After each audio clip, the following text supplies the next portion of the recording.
See, like for that black stuff around the hinge, I'm just gonna put some of my simple green on there. Let's see if I can't get some of that off of there. Jeez.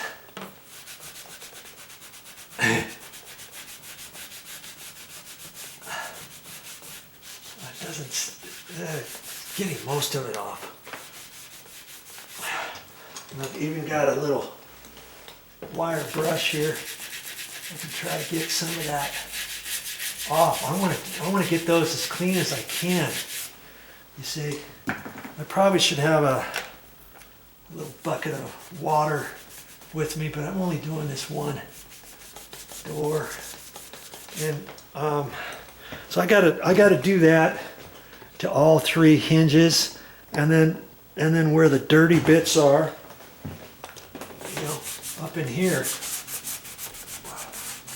You know, you'd be surprised what you can get off. What you might be able to get off, so you don't have to paint over it, or, you know, I'm going to still sand this too.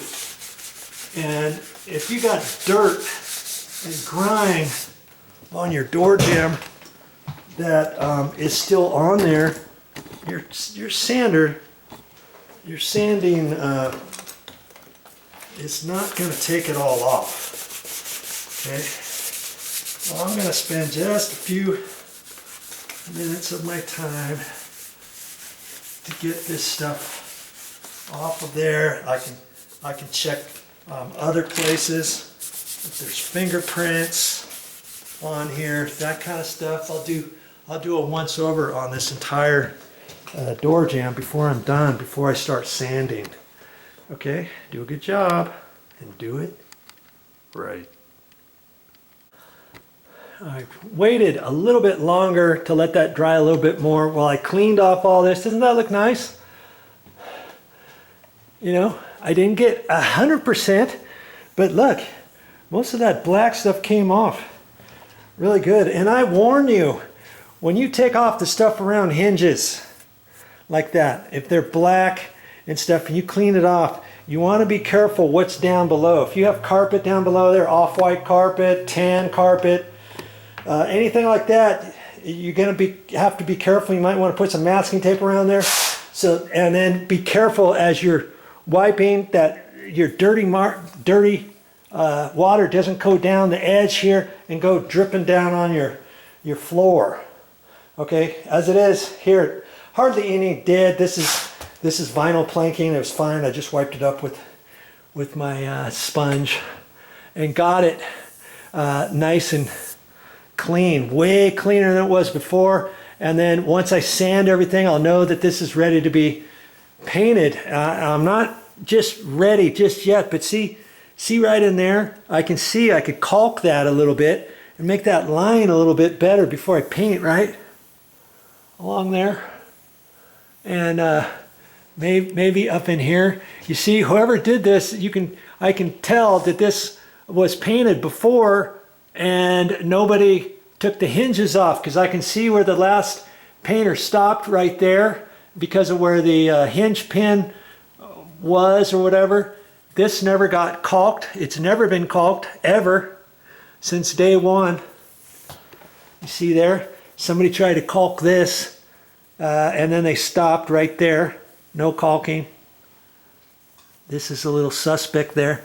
So I may, and then down there, from there down, I'll have to run a little bead of caulking there. And of course I got some caulking here, and I'll check all this, and I might try to wing that in with a little bit of caulking in a couple different little spots where I see.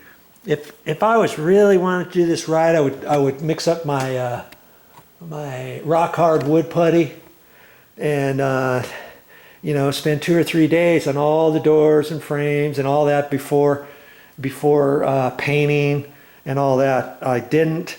This is going to get nicked up quite often anyways, with people going back and forth through here, because this is right where the door opens to go out into the garage. This is going to get all marked up after a while anyways. There's an actual gouge right in there, but I think lots of that will go away if I sand that down a little bit, and I might just put a little caulking in there, you know, after I sand it and be done with it and call it good. It won't be 100%, but you know, see that little thing right there? I can put a little caulking in there, wipe it, and then wipe the surrounding area of the caulking, and then once I paint that, it'll probably go away. That's called a cheap screw.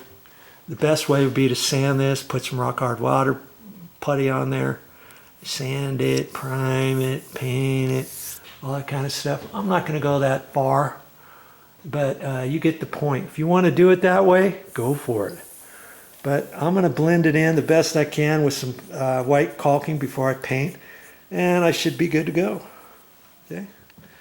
And so now I'm getting ready for this. This door should be plenty dry enough for me to put my hands on and all that kind of stuff. In fact, why don't I, before I turn the camera off, why don't I flip that around right now so you can see what I'm going to do. To do that, I gotta move my paint tray over. My paint tray, the paint hasn't skinned up because I haven't really been off this door that long. This is fine. Okay, now I can hold this here and lift it. Oh man, this is heavy. Wow, I'm not kidding.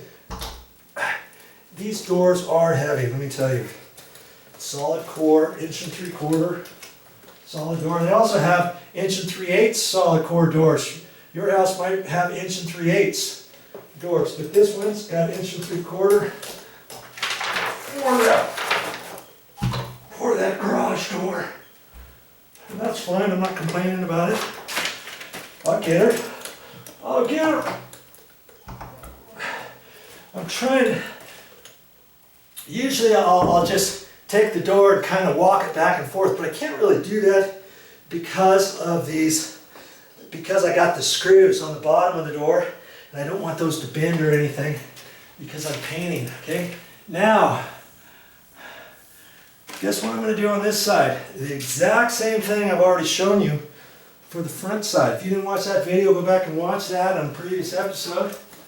And I'm going to start my thing painting this with my paintbrush in there, blending it all in, doing that one, going around on the edges and on the face where I can see certain little areas that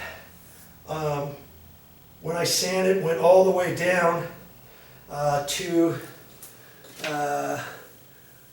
the wood, okay? And I'll put a little bit of paint on where these hinges were because there was no previous paint on there before they ran this other color. So I know somebody's painted this at least once in the last 15 years. Now I'm doing it again. And if you want to watch more on this whole thing, please continue to watch the episodes. The more you watch, the more you learn.